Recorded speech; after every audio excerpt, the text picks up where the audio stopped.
안녕하세요. 잘 지내셨습니까?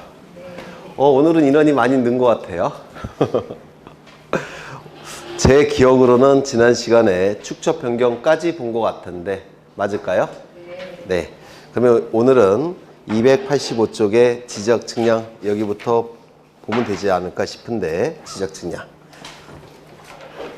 이 지적 측량은 굉장히 기술적인 분야죠. 그래서 저는 이제 법을 전공해서 이런 기술적인 건 잘 모르는데, 근데 예전에 우연찮게 공무원 연수원에서 강의를 한 적이 있어요. 그래서 지적과 대상으로 강의한 적이 있는데, 쉬는 시간마다 여쭤봐요. 제가 오늘 강의한 거 틀린 거 없을까요? 이렇게 여쭤봤더니 네, 틀린 거 없네요. 다 맞으시네요. 그렇게 말씀하시더라고요. 그래서 그때부터 막 자신감이 있게 강의를 했습니다. 한 20년쯤 좀 되는 것 같은데 17, 18년. 네. 그래서 굉장히 전문적인 분야예요. 그래서 깊게 들어가면 사실은 우리가 손을 못 대요. 다 계산하는 문제니까. 근데 그런 계산 문제는 지적기술자 시험에서나 나오고 우리 중개사 시험에서는 법조문 위주로 출제가 됩니다. 법조문 위주로. 네, 그렇게 생각하시면 돼요. 가볍게. 여기 한 필지 토지가 있을 겁니다. 이 토지에 관한 정보를 수집을 하게 돼요. 정보를 수집하는 방법은 두 가지 방법을 통해서 정보가 수집되는데, 조사와 측량을 통해서 정보가 수집이 됩니다. 이때 한 필지 토지에 관한 정보는, 주된 정보는 토지 표시에 관한 정보가 주된 정보가 될 거예요. 토지 표시에 관한 정보는 소재, 지번, 그리고 지모, 면적, 경계, 좌표, 요 6가지가 주된 정보가 될 거고, 부수적으로 소유자에 관한 정보인 소유자의 이름, 주민번호, 주소도 수집을 하게 됩니다. 이때 요 3가지는 조사를 통해서 수집하는 것이고, 요 3가지는 아주 정밀하게 수집을 해야 되기 때문에 측량을 통해서 수집을 합니다. 이때 이 면적 경계 좌표값을 측량을 통해서 수집하게 되는데, 이때 면적 경계 좌표값을 수집하는 측량, 이 측량을 뭐라고 부르냐면 지적 측량이라고 부릅니다. 지적 측량. 그래서 토지 정보인 면적 경계 좌표값을 수집할 목적으로 하는 측량, 토지 정보를 수집할 목적으로 하는 측량, 이를 지적 측량, 지적 측량이라고 불러요. 지적 측량을 통해서 수집된 면적 경계 좌표와 조사를 통해서 수집한 소재, 지번, 지목은 이제 지적 공부에 등록이 될 겁니다. 지적 공부에 토지 표시에 관한 정보로서 소재, 지번, 지목, 면적 경계 좌표값이 등록이 될 테고, 그리고 소유자에 관한 정보도 등록이 될 겁니다. 이 등록된 정보는 지적소관청에 의해서 관리가 이루어질 테고, 궁극적으로는 주권자인 국민에게 그 정보는 공시까지 이루어지게 될 거예요. 이때 여기에 면적 경계 좌표값을 등록할 목적으로 하는 것이 요 측량이에요. 맞아요. 그렇죠. 요 측량을 뭐라고요? 지적 측량, 지적 측량이라고 부릅니다. 그런데 이 면적 경계 좌표값을 이 토지 위에 복원할 때도 정확하게 복원을 해야 됩니다. 등록할 때뿐만 아니라 복원을 할 때도 정확하게 측량을 해야 돼요. 정확하게 복원을 해야 된다는 겁니다. 따라서 이때도 뭐가 이루어져야 됩니까? 측량이 필요해요. 그래서 등록할 때도 정확하게 등록해야 되니까 측량이 필요하고, 등록된 면적 경계 좌표값을 지표면 위에 복원할 때도 정확하게 복원을 해야 되니까 이때도 측량을 한다, 이렇게 얘기합니다. 그래서 이 지적 측량은 등록할 때뿐만 아니라 복원할 때도 지적 측량을 하게 됩니다. 이때 이 지적 측량은 누가 하는 거냐면 국가기관이 해야 돼요. 즉 지적소관청의 함의 원칙입니다. 그런데 이 지적소관청은 너무 바쁘죠. 너무 바쁘다 보니까 이걸 전부 다 맡겨놓습니다. 누구에게 맡겨놨느냐면 지적 측량을 수행하는 자에게 맡겨놔요. 지적 측량을 수행하는 자에게 맡겨놓습니다. 이 지적 측량을 수행하는 자는 둘이 있는데요. 하나는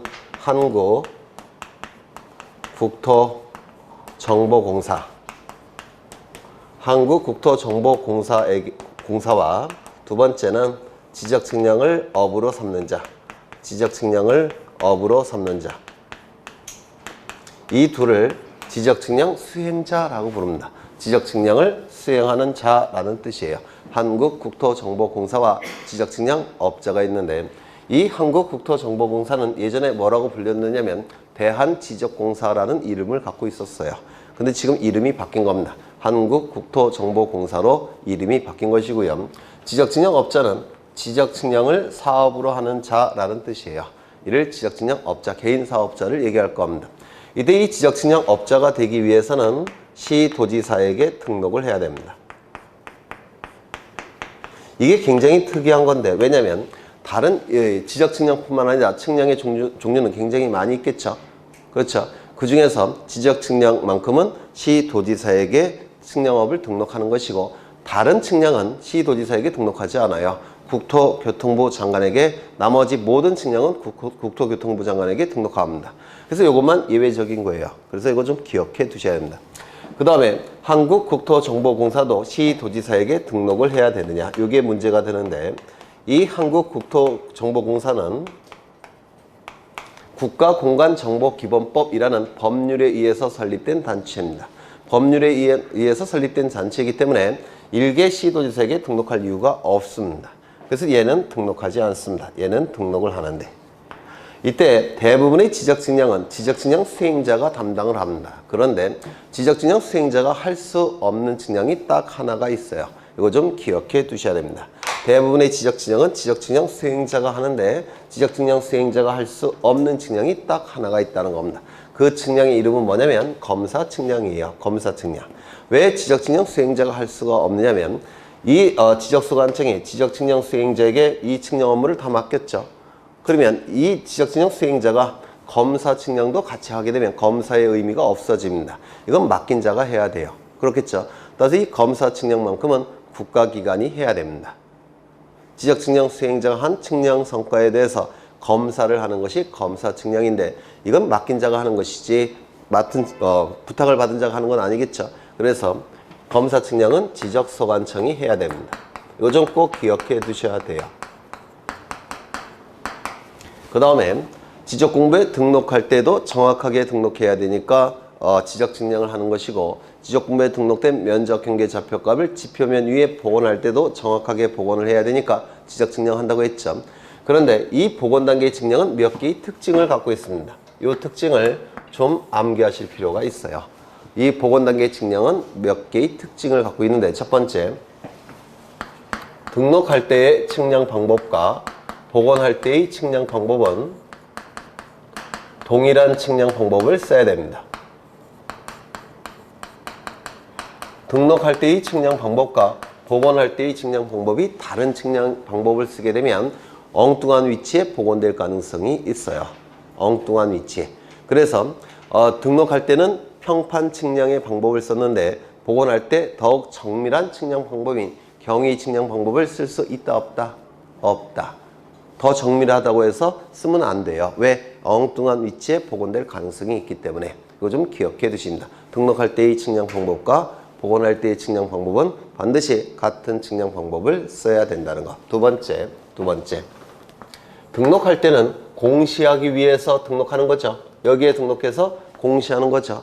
따라서 공시의 목적으로 등록하는 것이기 때문에 국가기관이 개입해서 검사를 해야 됩니다.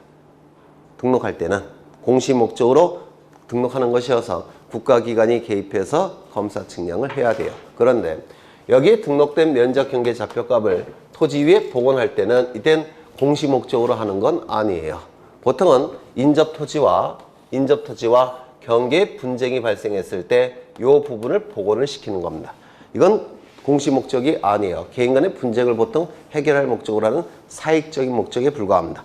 따라서 복원할 때는 국가기관이 구태여 개입해서 검사할 필요가 있을까요? 없을까요? 없다. 이렇게 얘기합니다. 등록할 때는 국가기관이 개입해서 검사를 해보지만 복원할 때는 검사할 필요가 없다는 겁니다. 세 번째, 지적공부에 등록하는 것 자체가 지적공부의 변화가 나타나는 거죠. 즉 지적공부에 등록하는 것은 지적정리라고 볼 수가 있어요. 그런데 지적공부에 등록해서 정리를 한 상태에서 복원했다고 해서 이걸 또 고칠 필요가 있겠습니까? 없겠습니까? 없어요. 따라서 복원할 때는 지적정리가 필요가 없습니다. 여기에 등록된 것을 저쪽에 복원한 다음에 이거 고칠 이유가 없겠죠. 따라서 지적 정리가 필요 없다 이렇게 얘기합니다. 네 번째. 여기에 등록된 면적 경계 좌표값을 여기에 복원할 때 면적이 달라질까요? 안 달라질까요? 달라지지 않죠. 따라서 면적 측정을 할 필요가 있겠습니까? 없겠습니까? 면적 측정도 필요가 없습니다. 이러한 특징을 갖게 돼요. 복원 단계의 측량은 이러한 네 가지 특징을 갖게 되는데 기억해 두시면 좋을 테고 기억 안 해도 상관없어요. 왜냐면 앞으로 뭐 수십 번 더 합니다. 양심이 있으시면 여러분들도 언젠간 기억하겠죠. 수십 번 할 테니까. 네. 그래서 너무 스트레스 안 받으셔도 돼요. 그러면 이러한 특징을 갖는 복원 단계의 측량은 어떠한 것들이 있느냐? 두 가지가 있는데요. 첫 번째, 경계 복원 측량.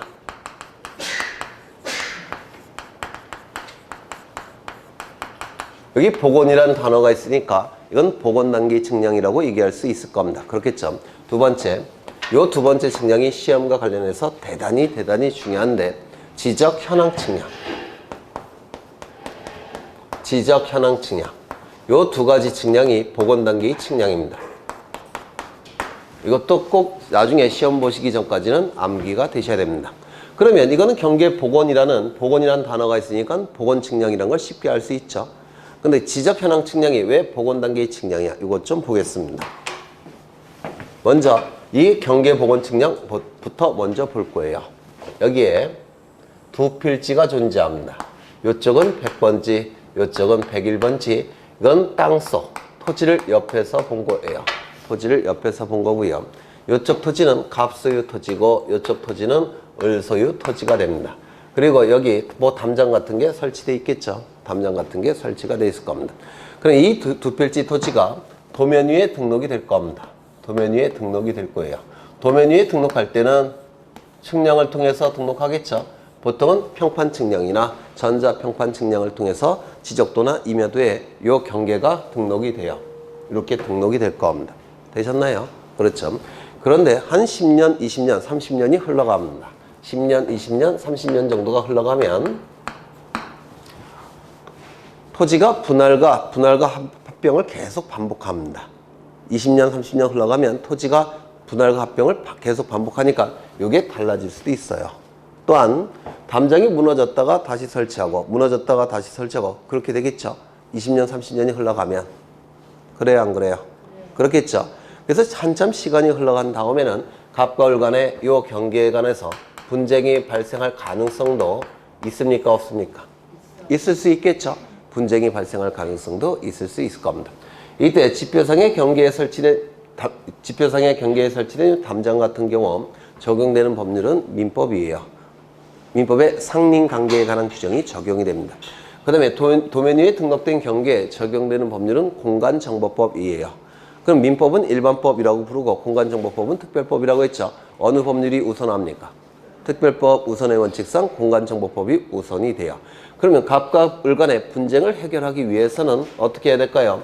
요 특별법에 적용을 받는 요 경계를 여기다가 복원을 해보면 요 분쟁을 해결할 수가 있다는 겁니다. 지표상의 경계보다 도면상의 경계가 우선되니까. 요거 이해가 되실까요? 되셔요? 안 되셔요? 되시죠? 그래서 이 도면상의 경계를 지표면 위에 복원할 목적으로 하는 요 측량, 이를 경계 복원 측량이라고 부릅니다. 어렵지 않죠?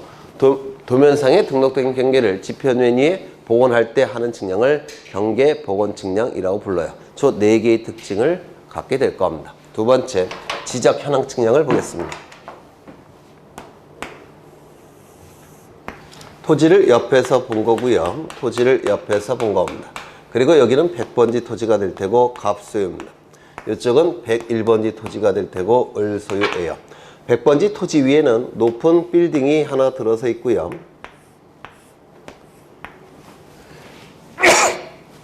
101번지 토지 위에는 자그마한 주택이 하나 이렇게 들어서 있습니다. 그리고 이 두 필지 토지는 측량을 통해서 도면 위에 등록이 되어 있을 겁니다.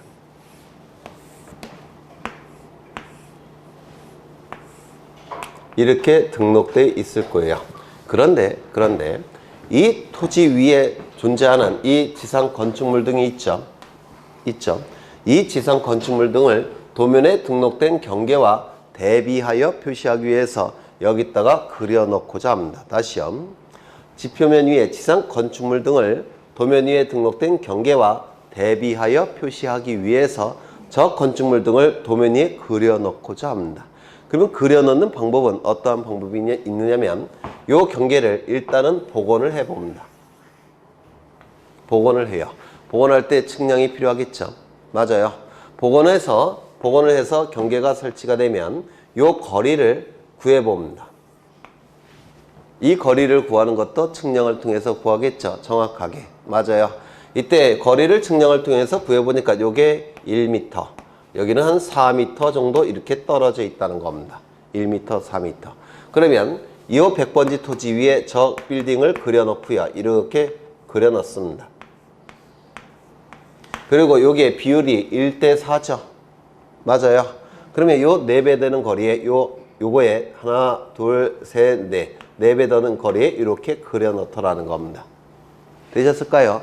이때 하는 측량을 지적 현황 측량이라고 불러요. 그럼 이 지적 현황 측량은 두 단계의 측량으로 구성이 되어 있습니다. 첫 번째, 일단 경계가 복원이 돼야 되겠죠. 맞아요. 그리고 복원된 경계와 지상 건축물 간의 위치 관계를 측량을 통해서 구해야 되겠죠. 이 두 단계의 측량으로 구성된 것을 지적 현황 측량이라고 불러요. 그렇다면 이 지적 현황 측량은 복원 단계의 측량이라고 할 수 있겠습니까?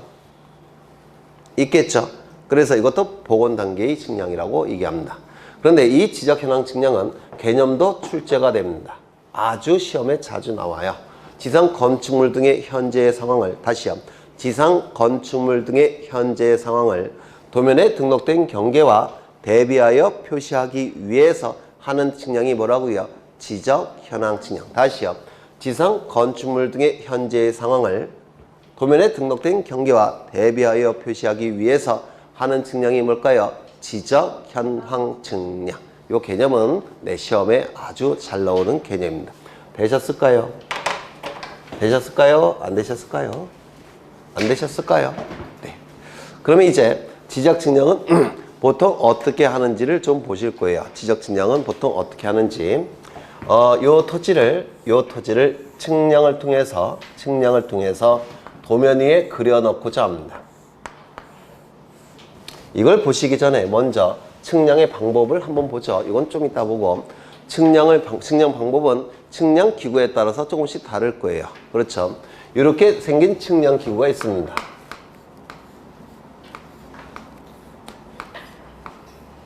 이 측량 기구의 이름을 뭐라고 부르냐면 평판이라고 불러요. 평판. 왜 평판이라고 부르냐면 여기가 평평한 판 모양으로 생겼죠. 맞아요. 평평한 판 모양으로 생겼다고 해서 이 측량 기구 이름을 평판이라고 부릅니다. 평판. 이 평판을 통해서 측량할 때 평판 측량이라고 불러요. 그런데 요즘은 이 평판에 전자기능이 들어가 있는 게 있습니다. 컴퓨터 기능이 있으면 이거를 뭐라 부르냐면 전자평판이라고 부릅니다. 현재 가장 많이 사용하는 측량기구예요. 전자평판. 그리고 이게 다리가 3개라고 해서 산발이라고 부릅니다. 산발이. 그래서 이 측량기구는 전부 다 다리가 3개인데요.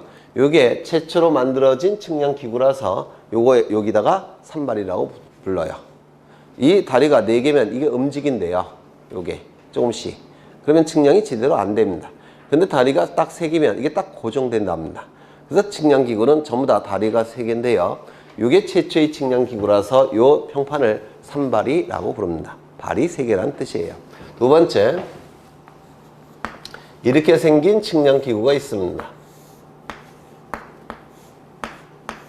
이걸 뭐라고 부르냐면 경도와 위도를 재는 기구라고 불러요.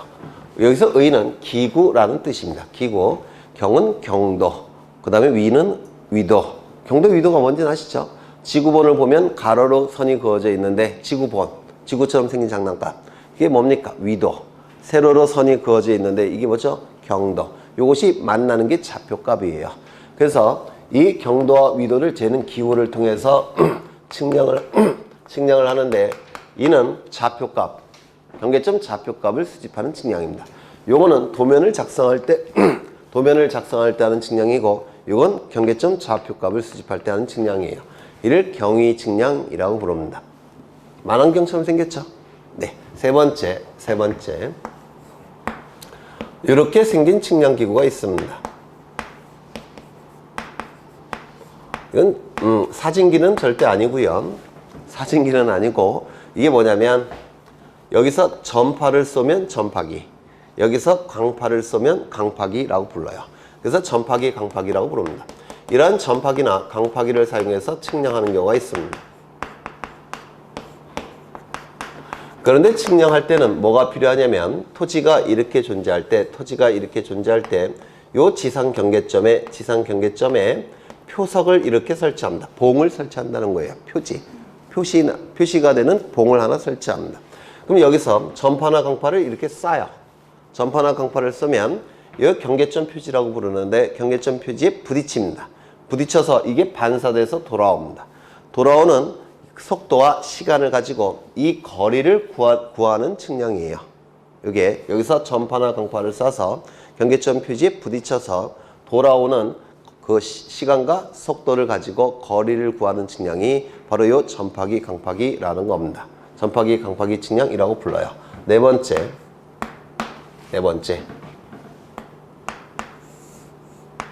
고래를 그린 건 아니고요. 비행기를 그린 거예요. 비행기. 이 비행기에서 아래쪽 토지를 사진을 촬영합니다. 사진을 촬영해서 그 사진 가지고 측량하는 방법인데 사진 측량이라고 부릅니다. 사진 측량. 비행기에서 아래쪽에 사진을 촬영해서 그 사진을 가지고 측량하는 방법, 사진 측량이라고 불러요. 다섯 번째. 뭐를 그린 걸까요? 인공위성. 인공위성을 통해서 측량하는 방법이 있습니다. 인공위성 측량이라고 하는데 좀 유식하게 표현하면 GPS 측량이라고 불러요. GPS. 이렇게 6가지 측량 방법이 사용이 돼요. 우리 공간정보법은. 여기 오지만 여기 2개가 있죠. 평판 측량, 전자평판 측량 2개가 있으니까 총 6가지 측량 방법을 사용하는데 더 정밀한 측량 방법이 있다고 해서 그 더 정밀한 측량 방법을 쓸 수는 없습니다.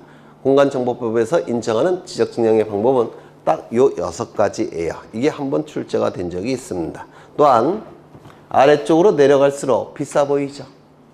그렇죠. 따라서 아래쪽으로 내려갈수록 비용이 많이 드는 측량이에요. 또한 아래쪽으로 내려갈수록 비싸 보이니까 비싸도 더 정밀하겠죠. 맞아요. 그래서 더 정밀도가 높은 측량입니다. 현재 가장 많이 사용하는 측량은 전자평판 측량을 가장 많이 사용합니다. 되셨을까요? 이제 요 평판 측량, 특히 전자평판 측량을 가장 많이 사용하게 됩니다. 그러면 토지를 측량하는 방법을 한번 확인해 보면 이 토지를 도면 위에 그려 넣고자 합니다. 이 도면 위에 이 토지를 그려 넣고 싶어요. 그러면 이 도면을 작성할 때 하는 측량이 뭐냐면 평판 측량입니다. 현재는 전자평판을 가장 많이 쓰게 될 거예요. 그러면 이 토지는 예를 들어서 3,300제곱미터라고 한다면 이거를 여기다가 똑같은 크기로 그려 넣을 수는 없겠죠. 맞아요. 일정한 비율로 축소해서 여기다 그려 넣을 겁니다. 일정한 비율로 축소해서 그려 넣는 방법이 바로 측량이라고 얘기하는 겁니다. 그러면 이 토지를 측량할 때 뭐가 필요할까요? 측량기구가 필요합니다. 이러한 측량기구가 필요해요. 보통 도면을 작성하는 측량은 평판 측량이나 전자평판 측량입니다. 그러면 이 토지 주변에 측량기구를 설치해야 되는데 이 토지 주변 아무데나 측량기구를 설치하는 건 아닙니다. 측량기구를 설치하는 기준점이 있어요. 그 기준점을 뭐라고 부르냐면 지적기준점이라고 부르는데요. 지적기준점. 이 지적기준점, 토지 정보를 수집하기 위한 측량의 기준이 되는 점이란 뜻입니다. 이 지적기준점 위에다만 측량기구를 설치할 수가 있습니다. 길거리 이렇게 다니시다 보면 그 기준점을 쉽게 발견할 수가 있어요. 도로 같은데. 이렇게 딱 보면, 뭐라 그럴까. 이렇게 생긴 가스 이렇게 표시하는 부분이 있죠. 그렇게 생겼어요. 땅바닥에. 네. 이 기준점 위에 측량기구를 설치합니다. 이렇게 측량기구를 설치해요. 그리고 측량기구 옆에 기술자가 있겠죠. 지적기사가 이렇게 있을 겁니다. 요게 100번지 토지예요. 그럼 이 100번지 토지는 주변 토지와 담장이 설치되어 있지 않다면 구별될까요? 안 될까요? 구별 안 되겠죠. 그럼 주변 토지와 구별하기 위해서 요 부분에다가 무엇을 설치하느냐면 지상경계점에다가 이걸 지상경계점이라고 부릅니다. 지상경계점 위에다가 표석을 이렇게 설치합니다. 이걸 뭐라고 부르죠? 금방 경계점 표지라고 불렀어요. 경계점 표지를 이렇게 설치합니다. 그러면 주변 토지와 구별이 될까요? 안 될까요? 이젠 되겠죠. 그렇죠. 경계점마다 표석을 설치했으니까 주변 토지와 구분을 할 수가 있을 겁니다. 그러면 이때 이 지적기술자는 이 측량기구를 통해서 관측을 합니다. 관측. 쳐다본다는 뜻이에요. 이렇게 쳐다봐요. 그러면 관측을 하게 되면 뭐가 나타날까요? 여기 각도를 이 측량기구를 통해서 구해낼 수가 있습니다. 각도가 구해지면, 측량기구를 통해서 각도가 구해지면 이런 거 들어보셨을까요? 이걸 세타라고 하는데 사인 세타, 코사인 세타, 탄젠트 세타, 이런 거 혹시 들어보셨습니까? 보셨어요? 저는 고등학교 졸업한 지 얼마 안 돼서 생생한데 삼각함수라고 부르죠. 삼각함수. 이 삼각함수를 이용해서 이 부분을 구해낼 수가 있습니다. 이 부분을. 삼각함수를 이용해서 이 부분을 구해낼 수가 있어요. 그러면 요것과 요거는 같은 거죠. 요거 위에 구해진 게 요거죠. 따라서 요게 구해지면 일정한 비율로 축소해서 여기다가 이렇게 그려 넣는 거예요. 일정한 비율로 축소해서. 되셨을까요? 그러면 요것도 마찬가지로 할 수가 있습니다. 마찬가지로. 일정한 비율로 축소해서 이렇게 그려 넣는 겁니다. 이것도 마찬가지 방법으로 구해낼 수가 있습니다. 일정한 비율로 축소해서 그려 넣는 겁니다. 그 다음에 이것도 똑같은 방법으로 구할 수가 있어요. 일정한 비율로 축소해서 그려 넣는 겁니다. 이러한 식으로 측량을 하게 됩니다. 이때 이 모양은 무슨 모양일까요? 네, 삼각형. 그렇죠. 이 삼각형 모양을 이용해서 측량한다고 해서 이 측량의 방법을 삼각측량이라고 부릅니다. 삼각형 모양을 이용해서 측량한다고 해서 이를 삼각측량이라고 불러요. 되셨을까요? 얼핏 되셨을까요? 네. 물론 이따가 엘리베이터 내려가시면서 다 잊어버리시겠지만, 네.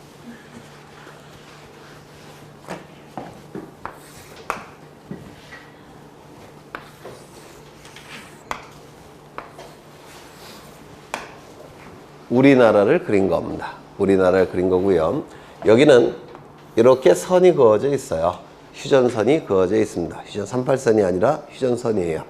이때 여기 경상북도 문경 지역의 이 토지를 측량을 통해서 도면 위에 그려놓고자 합니다.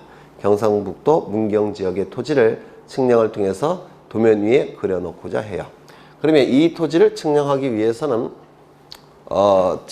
지적 측량의 기준점이 필요하겠죠. 지적 기준점이라는 거, 이거 필요하겠죠. 맞아요. 측량 기구를 설치해야 될 지적 기준점이라는 게 필요합니다. 그런데 그 지적 기준점 중에서 보통 기준점 중에서 가장 근원이 되는 기준점을 원점이라고 불러요. 기준점 중에서 가장 근원이 되는 기준점이란 뜻입니다. 원은 근원 원자, 점은 기준점이란 뜻인데, 이 원점이라는 기준점은 우리나라에 두 가지가 있습니다. 하나는 경의도 원자,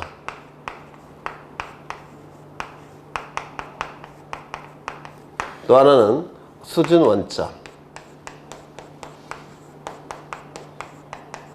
이렇게 두 가지 기준 원점이 있는데, 이 경의도 먼저 수준 원점을 보시면 이 수는 물 숫자죠. 구체적으로는 바닷물을 얘기해요. 인천 앞바다를 얘기합니다. 인천 앞바다. 인천 앞바다를 기준으로 하는 측량의 근원이 되는 기준점이란 뜻이에요.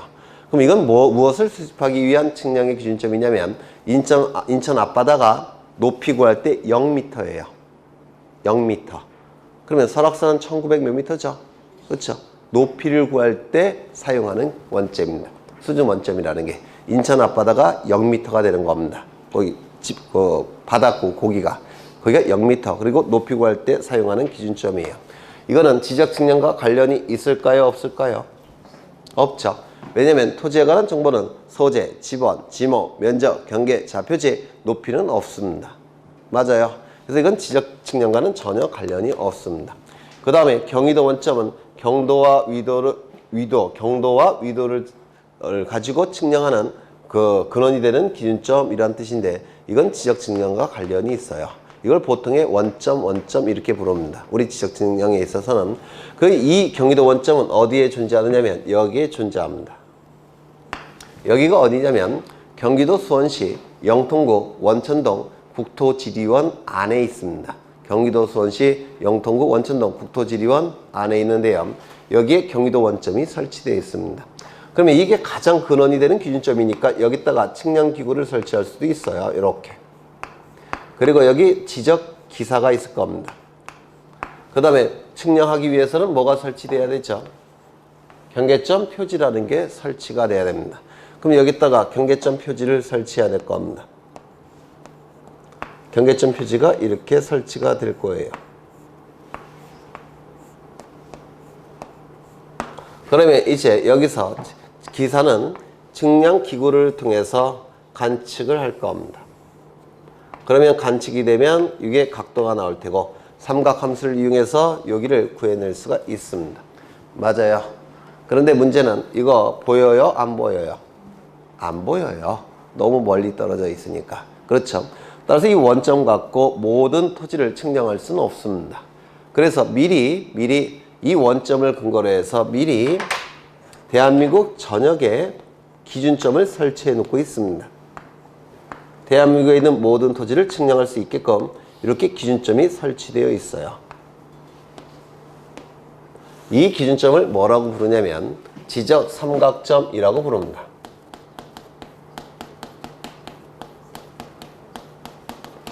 이 지적 삼각점은 2에서 5km마다 보통 하나씩 설치되어 있습니다. 2에서 5km마다 하나씩 설치되어 있는 기준점이에요. 그러면 여기 지적 삼각점 위에다가 이렇게 측량기구를 설치한 다음에 기사가 이렇게 관측해서 측량할 수 있겠죠. 그렇죠. 그런데 문제는 2에서 5km마다 하나씩 설치가 되어 있으니까 여기 한 2km 정도 떨어질 수도 있죠. 관측할 수 있을까요? 없을까요? 없어요. 너무 머니까. 이거 이해가 되셔요? 따라서 이 기준점 말고 지적 삼각점이라는 기준점 말고 또 다른 기준점이 필요합니다. 그 또 다른 기준점이 설치되어 있습니다. 대한민국 전역에 또 다른 기준점이 설치되어 있어요. 원점과 지적 삼각점을 기준으로 해서 또 다른 기준점을 미리 국가는 설치해 놓고 있습니다. 좀 더 많이 설치되어 있겠죠. 이렇게 설치되어 있습니다. 이 기준점의 이름을 뭐라고 부르냐면 지적 삼각 보조점이라고 불리는 기준점입니다. 보통 1에서 3km마다 하나씩 설치되어 있습니다. 여기서 지적 삼각점은 그 의미가 뭐냐면 토지 정보를 수집하기 위한 삼각 측량의 어디 갔어?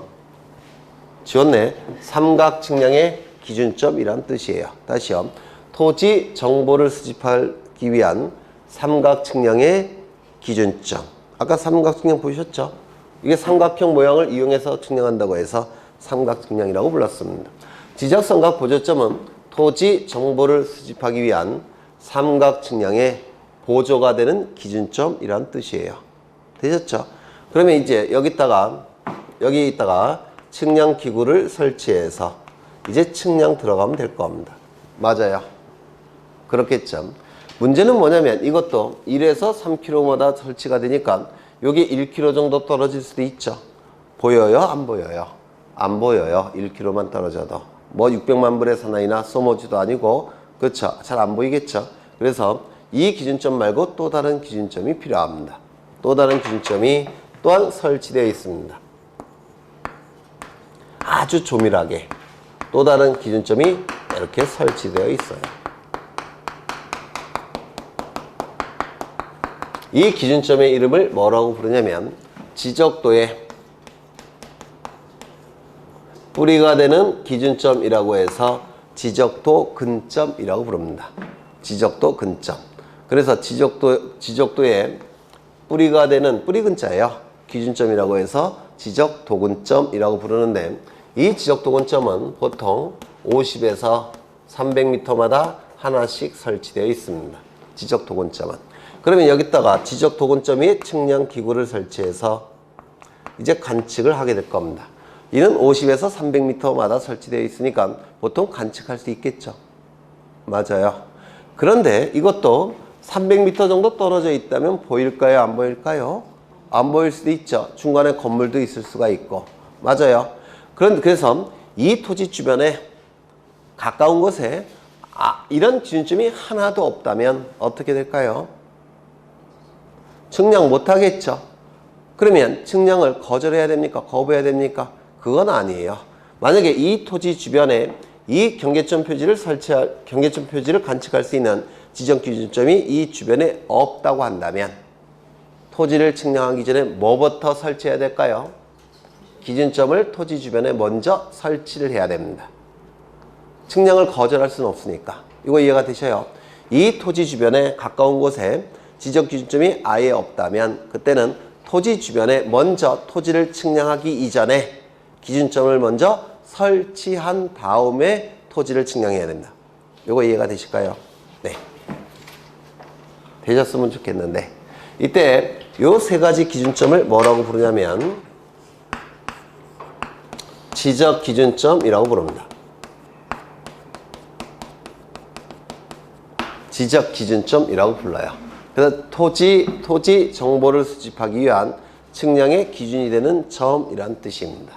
지적 기준점 세 가지가 있겠죠. 지적 삼각점, 지적 삼각 보조점, 지적도 근점 세 가지 기준점을 지적 기준점이라고 부르고요. 이러한 지적 기준점을 여기다 설치할 때도 정확한 위치에 설치해야 되겠죠. 따라서 설치할 때도 측량이 필요해요. 기준점을 토지 주변에 설치할 때도 정확한 지점에 설치해야 되니까 측량이 필요합니다. 이 지적 삼각점을 설치할 때 하는 측량을 지적 삼각점 측량 또는 지적 삼각 측량이라고 부릅니다. 지적 삼각 보조점을 설치할 때 하는 측량을 지적 삼각 보조점 측량 또는 지적 삼각 보조 측량이라고 부릅니다. 지적 도근점을 설치할 때 하는 측량을 지적 도근점 측량 또는 지적 도근 측량이라고 불러요. 이렇게 지적 기준점을 설치할 때 하는 측량 이것도 기억해 두셔야 되는데 요 세 가지 측량은 지적 측량의 가장 기초가 되는 측량이라고 해서 기초 측량이라고 불러요. 그래서 지적 기준점을 설치할 때 하는 측량을 기초 측량이라고 부릅니다. 지적 측량의 가장 기초가 되는 측량이라는 뜻이에요. 그러면 지적 기준점이 3개가 있는 것처럼 기초 측량도 3가지가 있겠네요. 맞죠? 또한 이 토지의 면적, 경계, 좌표 같은 세부적인 정보를 수집하는 측량을 세부 측량이라고 부릅니다. 그 토지의 면적, 경계, 좌표 같은 세부적인 정보를 수집하는 측량이 뭐라고요? 세부 측량. 이 두 가지 측량을 합해서 지적 측량이라고 불러요. 그래서 지적 측량에는 두 가지가 있습니다. 기초 측량과 세부 측량. 이 두 가지를 합해서 지적 측량, 지적 측량이라고 부릅니다. 되셨을까요? 얼핏 되셨을까요? 완전히 암기 이해하기를 제가 원하는 건 아니에요. 그냥 이런 게 있다라는 감을 잡으시면 돼요. 11월, 12월 과정은 용어에 익숙해지는 단계고요. 용어 과정이에요. 그런데 용어만 하면 이게 잘 와닿지 않으니까 이론까지 같이 설명을 드릴 뿐입니다. 그래서 그 이론은 좀 어렵기 때문에 이론은 설명을 드리지만 용어만 익숙해지시면 11월, 12월 과정은 충분히 목적을 달성한 겁니다. 그러면 책을 좀 확인해 보면 285쪽에 지적 측량의 정의가 나와 있는데 거기 첫째 줄 보시면 등록이라는 단어도 있고 그 첫째 줄 끝에 보시면 복원이라는 단어도 있죠. 등록할 때도 지적 측량이 필요하고 복원할 때도 지적 측량이 필요한데 이 보건 단계의 측량은 두 가지가 있다고 했죠. 경계 보건 측량과 지적 현황 측량 두 가지가 있는데 이 두 개의 보건 단계 측량은 특징을 갖는다고 했죠. 첫 번째, 등록할 때와 복원할 때는 동일한 측량 방법을 사용한다는 거. 만약에 다른 측량 방법을 쓰면 엉뚱한 위치에 복원이 되니까. 두 번째, 등록할 때는 공시 목적으로 등록하는 것이어서 국가기관이 개입해서 검사까지 하겠지만 복원할 때는 공시 목적으로 하는 것이 아니어서 국가기관이 개입해서 검사를 할 필요가 없다는 것. 등록할 때는 지적 공부를 고치는 거니까 지적 정리가 필요하겠지만 복원할 때는 지적 공부의 변화가 없으니까 지적 정리도 하지 않는다는 거. 등록할 때는 면적도 정확하게 등록해야 되니까 면적 측정이 필요하겠지만 복원할 때는 면적이 달라지지 않기 때문에 면적 측정이 원칙적으로 필요 없다는 거. 얼핏 기억나셔요? 네, 나시면 되죠. 그 다음에 2번을 보시면 지적 측량의 대상 나와 있는데요. 여기서 뭐 읽어보시면 다 아시는 것들이에요. 그런데 여기서 중요한 거 하나 좀 기억해 두셔야 될 게 거기 이게 12번 보시죠. 12번. 12번이 가장 중요합니다. 지적 현황 측량이라는 건데 아까 요 그림을 보시면서 요 글자를 보셔요. 두 개를 동시에 볼 수 있나? 네. 여러분 그림을 보시고 저는 글자를 읽겠습니다. 그래서 여러분은 귀로 들으시면서 그림을 보셔요. 지적 현황 측량. 제가 읽어 드릴게요. 지상 건축물 등의 현재의 상황을 지적도움이 임야도에 등록된 경계와 대비하여 표시하기 위해서 하는 측량이 뭐라고요? 지적 현황 측량. 맞아요. 지상 건축물 등의 현재의 상황을 도면에 지적도 임야도에 등록된 경계와 대비하여 표시하기 위해서 하는 측량이 뭐라고요? 지적 현황 측량. 이건 꼭 외워두셔야 됩니다. 넘겨보겠습니다. 지적 측량의 절차가 나와 있는데 지적 측량의 절차. 이 지적 측량의 절차는 사실은 기초 내용은 아니고 아주 중요한 내용인데 시험에서 무조건 출제가 되는 부분이에요. 기초 내용은 이런 것들이 기초 내용이에요. 예. 이거 다 빠져있죠. 네. 그래서 이 지적 측량 절차가 일단 책에 있으니까 설명을 드리겠습니다.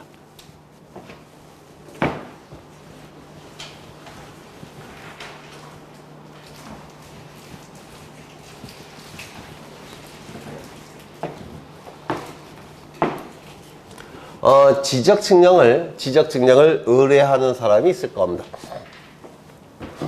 지적 측량을 의뢰하는 사람이 있을 수가 있어요.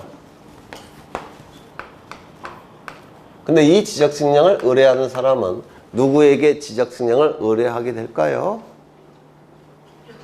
네? 컨닝하셔도 돼요.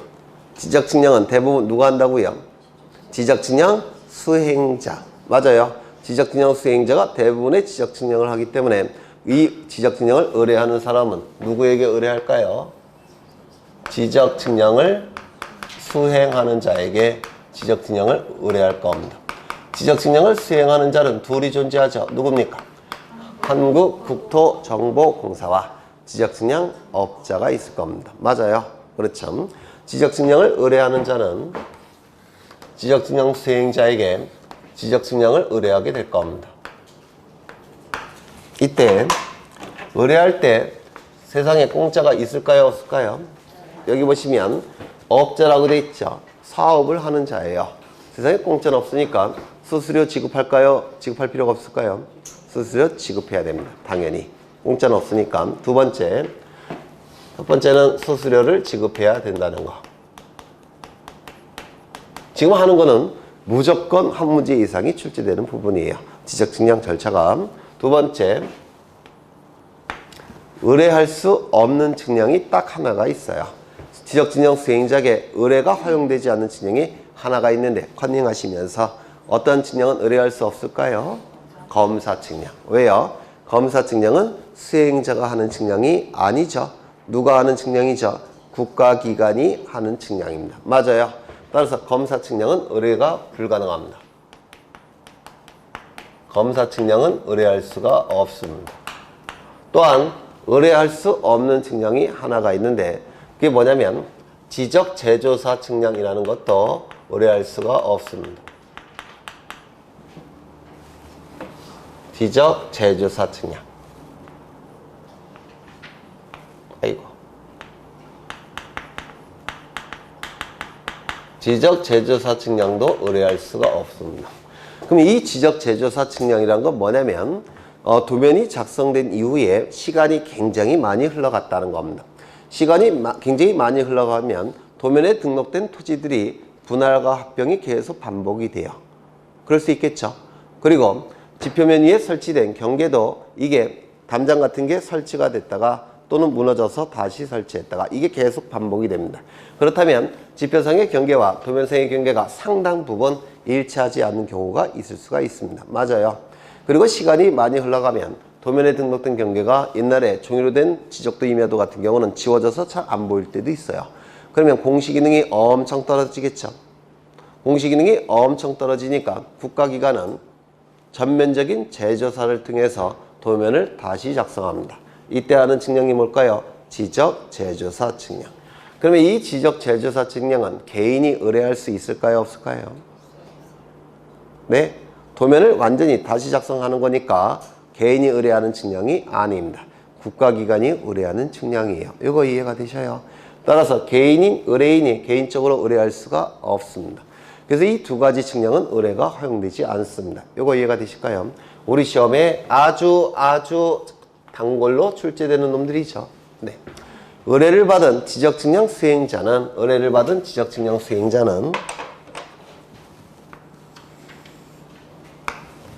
지적소관청에게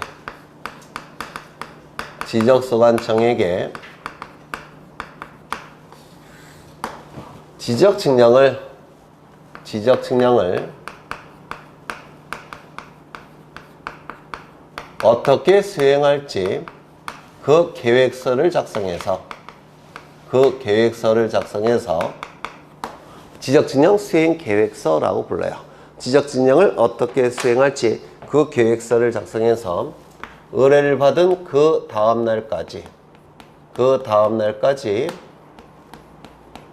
지적소관청에게 제출해야 됩니다. 이것도 시험에 단골로 출제되는 놈인데 언제까지? 그 다음 날까지 누구에게? 지적소관청에게 제출해야 됩니다. 그럴 수 있겠죠. 그 다음 날 꼭 외우셔야 돼요. 당일까지, 3일 이내까지 뭐 이렇게 자꾸 출제해요. 그리고 이것도 시도지사에게 자꾸 출제합니다. 그래서 지적측량 수행 계획서를 언제까지? 그 다음날, 의뢰를 받은 그 다음날까지 지적소관청에게 제출해야 됩니다. 수행계획서를 제출한 다음에 지적측량 수행자는 본격적으로 지적측량을 수행하게 될 겁니다.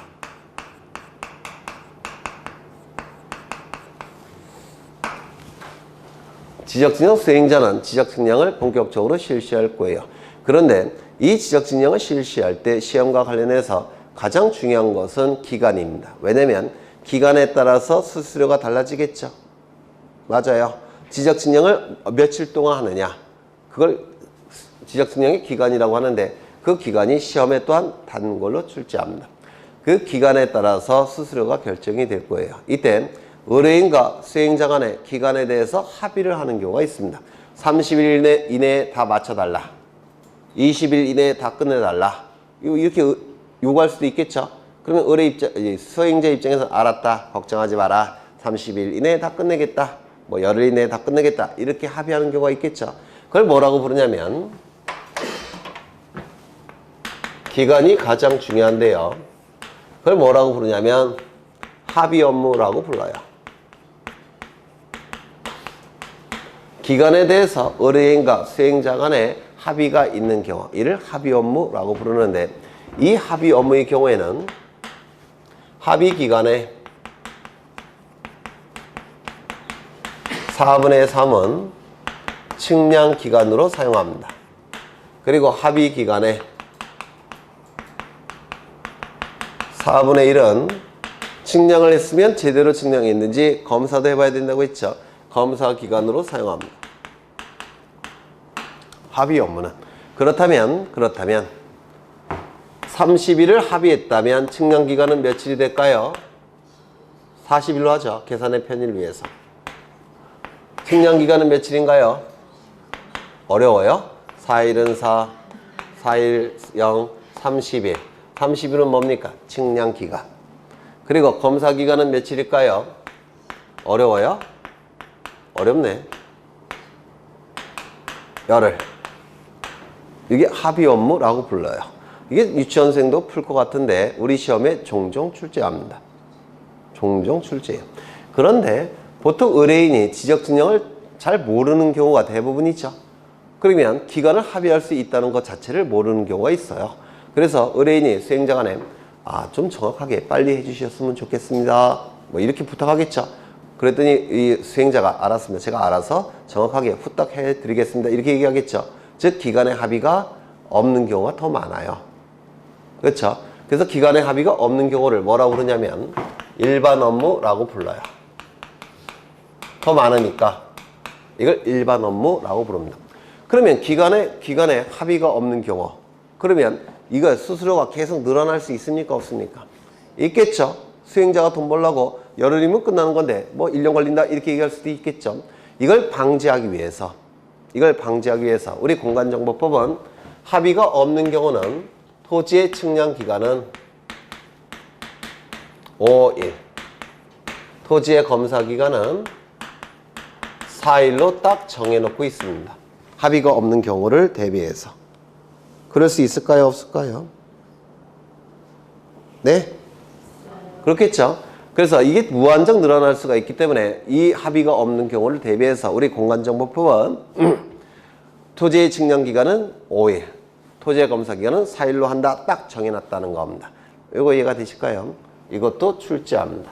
별거 아닌 것 같은데. 그렇다면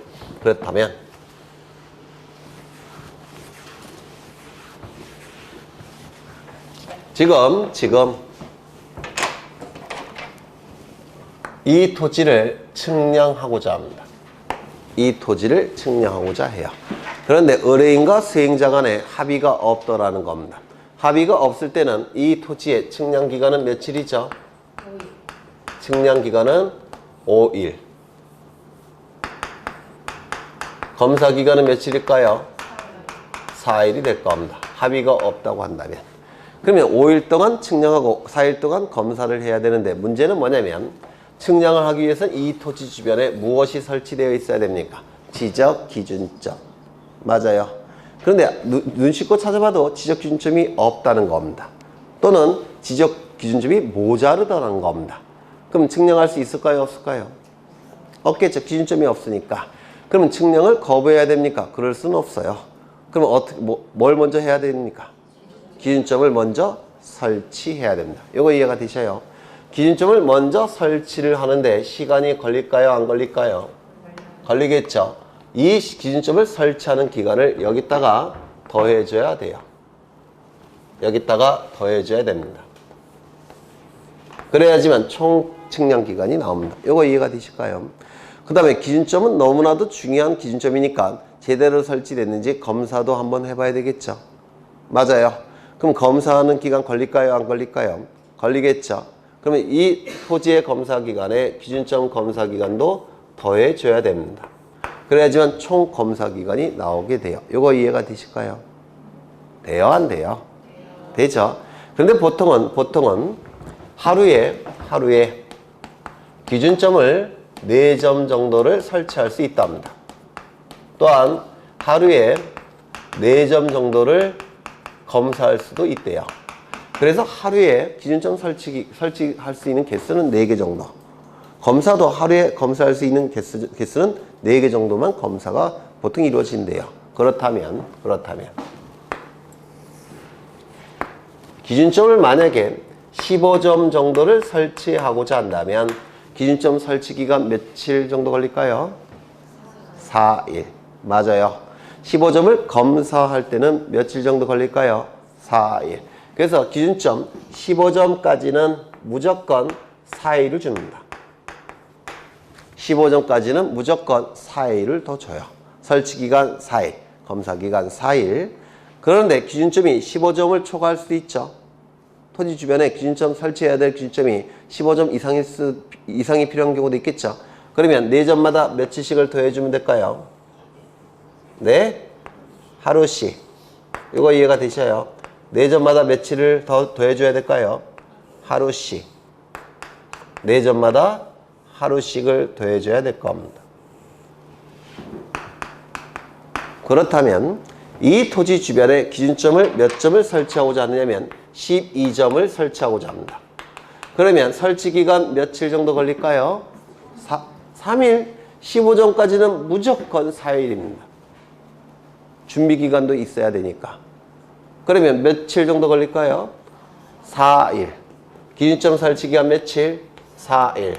검사 기간 며칠? 4일. 그렇다면 총 측량 기간 며칠? 9일. 총 검사 기간 며칠? 8일. 이렇게 계산을 하는 거예요. 그렇다면 기준점을 여기가 15점, 16, 17, 18, 19점이 되니까 여기 18점을 설치하고자 합니다. 그러면 기준점 설치 기간 며칠 정도 걸릴까요? 5일. 검사 기간 며칠 걸릴까요? 기준점 검사 기간 5일. 그러면 여기에 며칠 더해줘야 할까요? 5일. 여기도 5일. 총 측량 기간 며칠? 10일. 총 검사 기간 며칠? 9일. 얼핏 되실까요? 그렇죠. 그럼 기준점을 여기가 19점이니까 20, 21, 22, 23점. 그러면 여기 21점을 설치하고자 합니다. 21점. 그럼 기준점 설치 기간 며칠 걸릴까요? 4일, 하루니까 6일. 검사 기간도 며칠 걸릴까요? 4일, 하루니까 6일. 그러면 여기 6일 더 걸릴 테고 여기 6일 더 걸릴 테니까 며칠입니까? 11일, 여기는 10일. 이거 얼핏 이해가 되실까요? 그럼 마지막으로 기준점을 여기가 23점, 24점, 25, 26, 27점 27점을 설치하고자 합니다. 설치 기간 며칠 걸릴까요? 4일, 하루니까 7일. 검사 기간은요? 7일. 맞아요. 그러면 여기다가 7일 더해줘야 되고 여기도 7일을 더해줘야 됩니다. 총 측량 기간 며칠? 12일. 총 검사 기간 며칠? 11일. 이렇게 계산을 하는 겁니다. 그래서 이 합의 업무와 일반 업무가 번갈아 가면서 출제가 됩니다. 번갈아 가면서. 이게 그림을 이해하셔야지만 이게 기억이 나와요. 기억이 나요. 책에 있는 문자 형태로 이건 암기가 안 됩니다. 그래서 그림을 이해하셔야 돼요. 그 다음에 지적 측량을 실시했다면 이제 측량을 통해서 만들어진 성과를 결정을 해야 됩니다. 지적 측량 성과를 결정해야 돼요. 결정을 하기 위해서는 검사 측량이 필요하겠죠. 검사 측량은 누가 하는 거냐면 국가기관이 하는 거예요. 국가기관은 원칙적으로 지적소관청이죠. 그런데 규모가 큰 거, 여러 개의 시군과 걸쳐서 필요한 지적 측량들, 이런 것들은 일개 지적소관청이 할 수 없죠. 규모가 큰 거 또는 여러 개의 시군구를 아우르는 지적 측량들, 이런 것들은 일개 지적소관청이 할 수가 없고 지적소관청보다 더 높은 국가기관인 시, 도지사, 대도시장이 검사 측량을 해야 됩니다. 그래서 성과가 결정되기 위해서는 검사 측량의 주체인 지적소관청이나 또는 시, 도지사, 대도시시장에게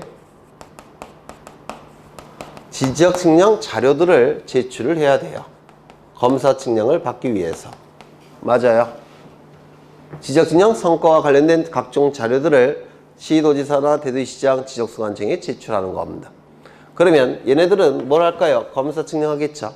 원칙은 누가 하는 걸까요? 지적소관청. 그런데 규모가 큰 것들은 누가 한다고요? 시도지사, 대도시시장. 시도지사, 대도시장이 검사 측량하는 건 두 가지예요. 지적 삼각정 측량 성과와 일정 규모 이상의 지적 확정 측량 성과를 시도지사, 대도시장이 하는데 그건 아직은 모르셔도 돼요. 그냥 얘네가 검사 측량한다 이렇게 얘기를 하면 돼요. 검사 측량을 하게 되면 이제 성과도를 발급합니다. 성과도를 작성해서 주게 돼요. 그러면 이 지적 측량 수행자는 의뢰인에게 여기가 발급이라는 용어보다는 교부, 이게 낫겠네요. 교부. 의뢰인에게 발급해 줍니다. 지체 없이. 뭐를? 성과도를. 성과들을 지체 없이 발급해 주게 돼요. 이러한 절차를 통해서 지적 측량이 이루어지고 있는데요. 현재 여기서 노란색은 다 출제 영수입니다. 노란색은 다 출제되는 것들이에요. 여기서 한 문제 정도가 거의 매해 출제가 됩니다. 되셨을까요? 조금 문제가 어렵게 나온다면 이 하얀색 순서도 출제가 될 수가 있습니다. 문제가 조금 어렵게 나오면 이게 시간의 흐름과 논리에 따라서 진행되고 있기 때문에 이것이 좀 익숙해지시면 절차를 암기하는 것도 어렵지 않습니다. 네, 일단 여기까지 보고 쉬겠습니다.